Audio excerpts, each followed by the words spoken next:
ഒത്തൊരുമയുടെ പൂക്കളം വിരിയട്ടെ. ഓണം പ്രമാണിച്ച് സർക്കാർ ജീവനക്കാർക്കും അധ്യാപകർക്കും 4000 രൂപ ബോണസ് ലഭിക്കും.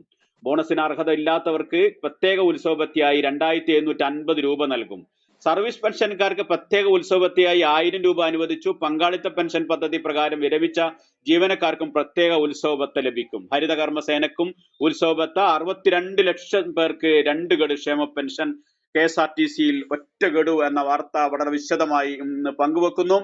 ടിക്കറ്റ് നിരക്ക് 4 ഇരട്ടി കൂട്ടി. സ്വകാര്യ അന്തർ സംസ്ഥാന ബസ്സുകൾ. കേരളത്തിൽ നിന്ന് ഏറ്റവും കൂടുതൽ സ്വകാര്യ ലക്ഷറി ബസ് സർവീസ് നടത്തുന്ന ബാംഗ്ലൂരിലേക്ക് സാധാരണ ടിക്കറ്റ് നിരക്ക് 1200 മുതൽ 2000 രൂപ വരെയാണ്. ഓണം സീസൺ ആയതോടെ ഇത് 4500 മുതൽ 6000 രൂപ വരെയായി എന്നും ഗൾഫ് നാടുകളിൽ നിന്ന് കേരളത്തിലേക്കുള്ള വിമാന നിരക്കിൽ വർധന 5 ഇരട്ടി വരെ. എയർ ഇന്ത്യയും എയർ ഇന്ത്യ എക്സ്പ്രസും അടക്കമുള്ള വിമാന കമ്പനികൾ ഇക്കണോമി ക്ലാസ്സിൽ 40,000 രൂപ വരെയാക്കി എന്ന വാർത്ത.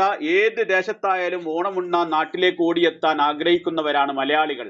എന്നാൽ ഇത് കൊള്ളയ്ക്കുള്ള അവസരമാക്കുകയാണ് ചിലർ. അന്തർസംസ്ഥാന ബസ് കമ്പനികളും വിമാന കമ്പനികളും എന്തിനും ഇന്ത്യൻ റെയിൽവേ പോലും ഈ കൊള്ളക്ക് കൂട്ടുനിൽക്കുന്നു. ലോകത്തെങ്ങും ഇല്ലാത്ത നിരക്ക് വർധനയിലും നാട്ടിലേക്കെത്താൻ വഴി തേടുകയാണ് മലയാളി. ട്രെയിനിൽ തൽക്കാൽ മാത്രം. കഴുത്തറുത്ത് എന്ന മറ്റൊരു തലക്കെട്ടിൽ വിശദമായ മലയാളിയെ ഓണം ഉണ്ണാൻ അനുവദിക്കാത്തതിനെതിരായിട്ടുള്ള വളരെ വിശദമായ ഒരു വാർത്തയും നൽകുന്നു.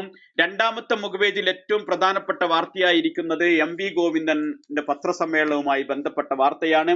മാധ്യമ ലക്ഷ്യം സമ്മേളനം എന്ന് തലക്കെട്ട് നൽകിയിരിക്കുന്നു. മാധ്യമങ്ങൾ നിശ്ചയിക്കുന്ന അജണ്ടയിൽ എല്ലാ പാർട്ടി സമ്മേളനങ്ങൾക്ക് ഉണ്ടാവുക എന്നും MV ഗോവിന്ദൻ. വസ്തുതകളുമായി ഒരു ബന്ധവുമില്ലാത്ത കാര്യങ്ങൾ ഒരു സംഘം മാധ്യമങ്ങൾ പ്രതിപക്ഷവും കൊടുമ്പിരി കൊണ്ട് പ്രചരിപ്പിക്കുന്നത് CPIM സമ്മേളനങ്ങളെ സ്വാധീനിക്കാനാണെന്ന് സംസ്ഥാന സെക്രട്ടറി MV ഗോവിന്ദൻ. പാർട്ടിയിൽ എന്തോ കുഴപ്പമാണെന്ന് വരുത്താൻ ബോധപൂർവമായ പ്രചാരണം ഏറ്റെടുത്തിരിക്കുകയാണ് ചില മാധ്യമങ്ങളെന്നും അൻവറിന്റെ പരാതി ഭരണതലത്തിൽ പരിശോധിക്കുമെന്നും MV ഗോവിന്ദൻ പത്രസമ്മേളനത്തിൽ പറഞ്ഞ വാർത്ത അദ്ദേഹത്തിന്റെ ചിത്രസഹിതം ഇന്ന് നൽകുന്നു. കേരളത്തിൽ ഫുട്ബോൾ അക്കാദമി സ്ഥാപിക്കാൻ അർജന്റീന. കായിക മന്ത്രി അർജന്റീനൻ ഫുട്ബോൾ അസോസിയേഷൻ പ്രതിനിധികളുമായി ചർച്ച നടത്തി. AFA പ്രതിനിധികൾ ഉടൻ കേരളം സന്ദർശിക്കും. വിശദമായ ഒരു വാർത്ത. നേമം കൊച്ചുവേളി പേര് മാറ്റി, ഇനി സൗത്തും നോർത്തും എന്നാക്കി റെയിൽവേ എന്ന വാർത്തയുണ്ട്. പനി ബാധിച്ച് മരിച്ച കുട്ടികളെ ആശുപത്രിയിൽ നിന്ന് വീട്ടിലെത്തിക്കാൻ ആംബുലൻസ് കിട്ടാതെ ആയതോടെ മൃതദേഹങ്ങൾ തോളിലേറ്റി മാതാപിതാക്കൾ നടന്നത് 15 കിലോമീറ്റർ. മഹാരാഷ്ട്ര ഗഡ്ജിരോളിയിലെ ആണ് നടക്കുന്ന സംഭവം. നിറകണ്ണുകളോടെ കുട്ടികളെ തോളിലേറ്റി മഴയിൽ ചളി നിറഞ്ഞ കാട്ടുപാതയിലൂടെ നടന്നു പോകുന്ന ദമ്പതികളുടെ വീഡിയോ വ്യാഴാഴ്ച സാമൂഹ്യ മാധ്യമത്തിൽ പ്രതിപക്ഷ നേതാവ് വിജയ് വഡെട്ടിവറാണ് പുറത്തുവിട്ടത് എന്ന വാർത്ത ചിത്രസഹിതം ഇന്ന് നൽകുന്നു. CPIM സംസ്ഥാന കമ്മിറ്റി അംഗം AC മൊയ്തീൻ MLA-യുടേത് എന്നാരോപിച്ച് ED പിടിച്ചെടുത്ത നിക്ഷേപങ്ങൾ മരവിപ്പിച്ചതിന്റെ കാലാവധി നീട്ടിയ ഉത്തരവ് ഹൈക്കോടതി റദ്ദാക്കി. MLA-യുടെ ഭാര്യയുടെയും മകളുടെയും പേരിലുള്ള നിക്ഷേപങ്ങളാണ് ED പിടിച്ചെടുത്തിരുന്നത്. മരവിപ്പിക്കൽ കാലാവധി നീട്ടിയ നടപടി ക്രമവിരുദ്ധമായതിനാൽ റദ്ദാക്കുകയാണെന്ന് ഹർജി പരിഗണിച്ച ജസ്റ്റിസ് VG അരുൺ വ്യക്തമാക്കി. EDയുടെ നടപടി ക്രമവിരുദ്ധമെന്നും കോടതി.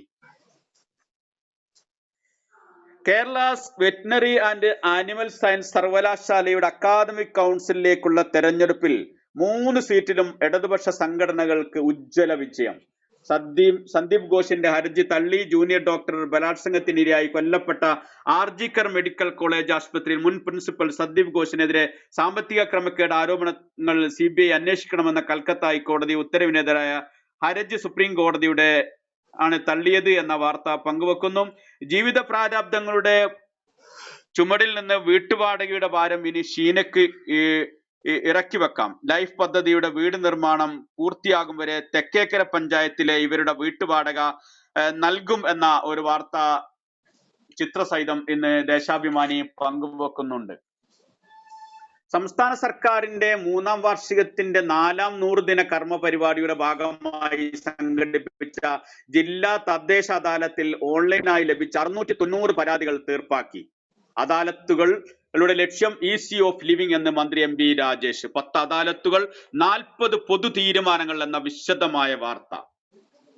വീട് നിർമ്മാണത്തിന് ദേശീയപാത സർവീസ് റോഡുകളിൽ നിന്നുള്ള ആക്സസ് പെർമിറ്റ് വേണമെന്ന നിബന്ധന ഒഴിവാക്കി. വസ്തുനികുതി കുടിശ്ശികയും വാടക കുടിശ്ശികയും കൂട്ടുപലിശ ഒഴിവാക്കി ക്രമപലിശ മാത്രം ഈടാക്കും. പഞ്ചായത്തുകളിൽ നടക്കുന്ന വിവാഹങ്ങൾ കൂടി വീഡിയോ കോൺഫറൻസ് വഴി രജിസ്റ്റർ ചെയ്യാൻ സ്വദേശത്തും വിദേശത്തുള്ളവർക്കും അനുമതി നൽകും. കെട്ടിടം നിർമ്മിക്കുമ്പോൾ ആവശ്യമായ പാർക്കിംഗ് സൗകര്യം അതേ പ്ലോട്ടിൽ വേണമെന്ന നിയമത്തിൽ മാറ്റം വരുത്തി. തുടങ്ങിയ 40 പൊതു തീരുമാനങ്ങൾ അദാലത്തുകളിൽ തീരുമാനമുണ്ടാക്കിയെന്ന് MP രാജേഷ്. ഗ്രാമീണ തൊഴിലുറപ്പ് പദ്ധതിയിലൂടെ നിർമ്മിക്കുന്ന മിനി MCFകളുടെ മാനദണ്ഡം തദ്ദേശ സ്ഥാപനങ്ങൾക്ക് തീരുമാനിക്കാമെന്നും MP രാജേഷ്. ഗവർണർ ആരിഫ് മുഹമ്മദ് ഖാൻ തുടരണമെന്ന തിരുവഞ്ചൂർ രാധാകൃഷ്ണൻ നിലപാടിൽ അതൃപ്തിയിൽ മുസ്ലിം league.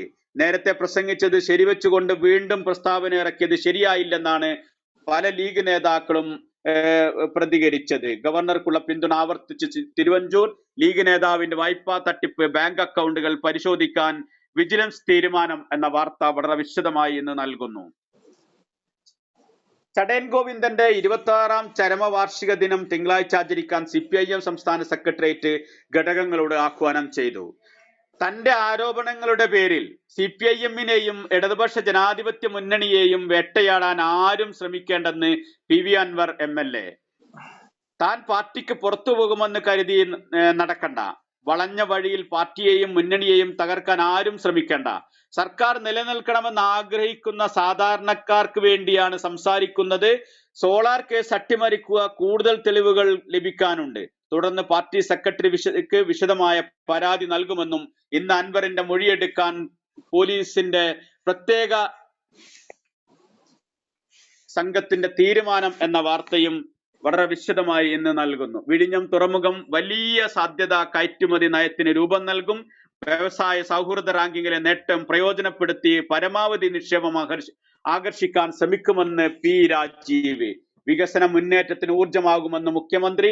Easy of doing business റാങ്കിങ്ങിൽ കൈവരിച്ച നേട്ടം കേരളത്തിന്റെ വ്യവസായിക രംഗത്ത് വലിയ കുതിപ്പുണ്ടാക്കുമെന്ന് മുഖ്യമന്ത്രി പിണറായി വിജയൻ. മഴ തുടരും, 2 ജില്ലയിൽ മഞ്ഞ അലർട്ട് എന്ന വാർത്തയും നൽകുന്നു. അൻവറിന്റെ പരാതി ഭരണതലത്തിൽ പരിശോധിക്കുമെന്ന് MV ഗോവിന്ദൻ. തൃശൂരിൽ BJP-യെ ജയിപ്പിച്ചത് കോൺഗ്രസ് എന്നും MV ഗോവിന്ദന്റെ ആരോപണം. സ്ത്രീ സുരക്ഷ കോൺഗ്രസിന്റെ ഇരട്ടത്താപ്പ് വെളിച്ചത്ത് എന്ന സിമി റോസ്ബെന്നെ വോട്ട് ചെയ്തുകൊണ്ടുള്ള പത്രസമ്മേളനത്തിലെ വിശദാംശങ്ങളും ഇന്ന് ദേശാഭിമാനി പങ്കുവെക്കുന്നു. പോലീസ് ഉദ്യോഗസ്ഥർ പീഡിപ്പിച്ചെന്ന് വിട്ടമ്മ കെട്ടുകഥയെന്ന് പോലീസ് എന്ന് പറഞ്ഞുകൊണ്ട് വിശദമായ മറ്റൊരു വാർത്തയും ഇന്ന് ദേശാഭിമാനി പങ്കുവെക്കുന്നുണ്ട്.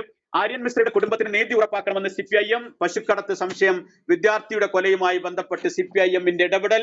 കോടതി മേൽനോട്ടത്തിൽ അന്വേഷണം വേണമെന്നും പാർട്ടി പോളിറ്റ് ബ്യൂറോ ആവശ്യപ്പെട്ടു എന്ന വാർത്ത. All India institute of medical സയൻസിൽ തീവ്ര പരിചരണ വിഭാഗത്തിൽ കഴിയുന്ന CPIM ജനറൽ സെക്രട്ടറി സീതാറാം യെച്ചൂരിയുടെ ആരോഗ്യനില മെച്ചപ്പെട്ടു എന്ന വാർത്ത. 46,000 കോടിയുടെ കള്ളപ്പണ കേസിൽ പ്രതിക്ക് ജാമ്യം. അറസ്റ്റ് ചെയ്തപ്പോൾ ED ചട്ടങ്ങൾ ലംഘിച്ചെന്ന് സുപ്രീം കോടതി.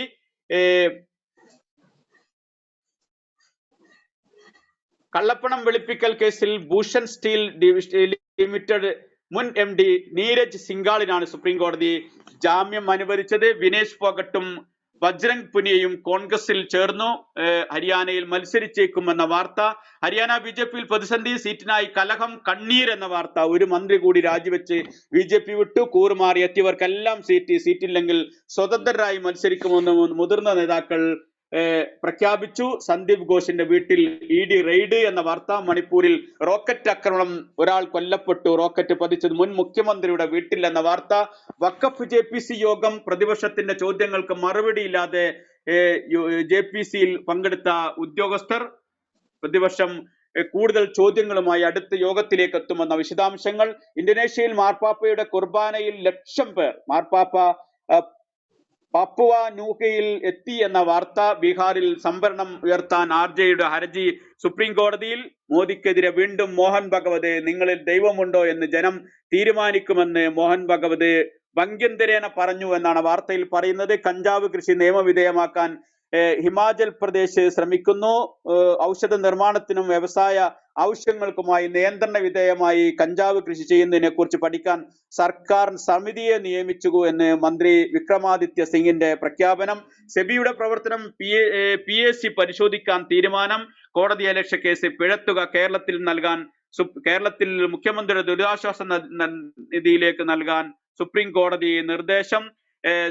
നികുതി വെട്ടിപ്പ് കേസിൽ കുറ്റസമ്മതം നടത്തി ജോ ബൈഡന്റെ മകൻ ഹണ്ടർ ബൈഡൻ എന്ന വാർത്ത. കെനിയയിൽ 17 കുട്ടികൾ വെന്തു മരിച്ചു. മുഷറഫിന് ബന്ധമുള്ള യുപിയിലെ ഭൂമി 1,35,00,000 രൂപയ്ക്ക് ലേലം ചെയ്തു എന്ന വാർത്ത. സർവനാശം വിതച്ച് ഇസ്രായേൽ, ജനീനയിൽ നിന്ന് പിന്മാറി എന്ന ഇസ്രായേലിലെ യുദ്ധ വാർത്തയും ഇന്ന് വിശദമായി ദേശാഭിമാനി പങ്കുവെക്കുന്നുണ്ട്. ദേശാഭിമാനിയുടെ എഡിറ്റോറിയൽ പേജിൽ ഇന്ന് സർക്കാർ നിലപാടും മാധ്യമ പ്രചാരണവും എന്ന തലക്കെട്ടിൽ ചീഫ് എഡിറ്റർ പുത്തലത്ത് ദിനേശനാണ് ഒരു ലേഖനവുമായി ഉള്ളത്. മാനവികത പുലരാൻ ബഹുഭാഷാ പഠനം വേണമെന്ന് നാളെ അന്താരാഷ്ട്ര സാക്ഷരതാ ദിനവുമായി ബന്ധപ്പെട്ട് AG ഒലീന തയ്യാറാക്കിയ ഒരു ലേഖനവും മുഖപ്രസംഗം ഇന്ന് വ്യവസായ രംഗത്തെ വിസ്മയ കുതിപ്പുകൾ എന്ന് പറഞ്ഞുകൊണ്ട് ദേശാഭിമാനി ഇന്ന് വളരെ വിശദമായ ഒരു മുഖപ്രസംഗവുമാണ് മുന്നോട്ട് വെച്ചിരിക്കുന്നത്. എല്ലാവർക്കും നല്ലൊരു വീക്കെൻഡ്, നല്ലൊരു ശനിയാഴ്ച നേർന്നുകൊണ്ട് ഞാൻ വയനാട്ടിൽ നിന്നും CTS ശംസുദ്ദീൻ. നന്ദി, നമസ്കാരം. Thank you.